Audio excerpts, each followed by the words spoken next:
Congress party Rajya Sabha की सीटें क्या हारी, अपने ही नेताओं को संघी बुलाने लगी। आखिर कांग्रेस पार्टी में अपने ही नेताओं के वोट को लेकर हर बार इतना डर और शक की नजर आती कहां से है। देखिए, पिछले हफ्ते भर से कांग्रेस अपने विधायकों को अलग अलग रिजॉर्ट्स में छिपा कर रख रही थी ताकि राज्यसभा वोटिंग से पहले कहीं दूसरी पार्टी उन्हें पैसा या किसी और तरीके से प्रभावित ना कर दे। लेकिन अब देखिए कि कांग्रेस की यह रिजॉर्ट पॉलिटिक्स कैसे फेल हो गई। वैसे कांग्रेस से मेरा मतलब ये है कि वोटिंग रिजॉर्ट में तो होती नहीं, वो होती है विधानसभा में। तो फिर एमएलएस को रिजॉर्ट में रखने का मतलब क्या है। कल 3 राज्यों बिहार, उड़ीसा और हरियाणा की 11 राज्यसभा सीटों में से द हिंदू की रिपोर्ट के अनुसार 9 पर एनडीए ने जीत दर्ज कर ली।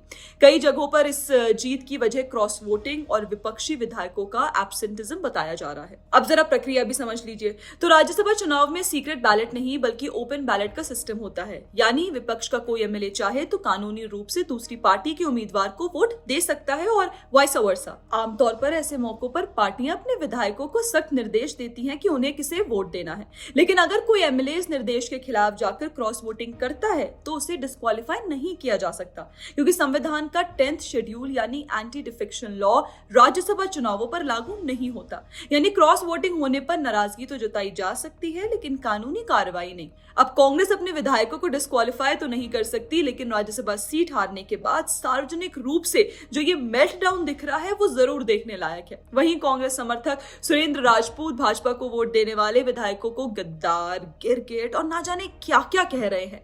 और कथित एक्टिविस्ट संदीप सिंह तो क्रॉस वोटिंग करने वाले कांग्रेस विधायकों को सीधे संगी ही बता देते हैं।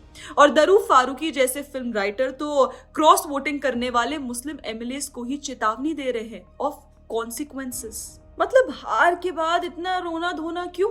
अगर अपनी ही पार्टी के नेताओं पर थोड़ा भरोसा बनाया होता तो शायद आज ये हालात देखने को नहीं मिलते। रिजॉर्ट पॉलिटिक्स जैसी टेक्निक अपनाने के बावजूद अगर आपके एमएलए क्रॉस वोटिंग कर रहे हैं तो ये साफ संकेत है कि पार्टी के अंदर ना केंद्रीय स्तर पर और ना ही राज्य स्तर पर मजबूत नेतृत्व बचा है। राहुल गांधी आज तक अपने ही नेताओं के बीच भरोसा नहीं बना पाए और सपना देखते हैं 140 करोड़ भारतीयों का प्रधानमंत्री बनने का।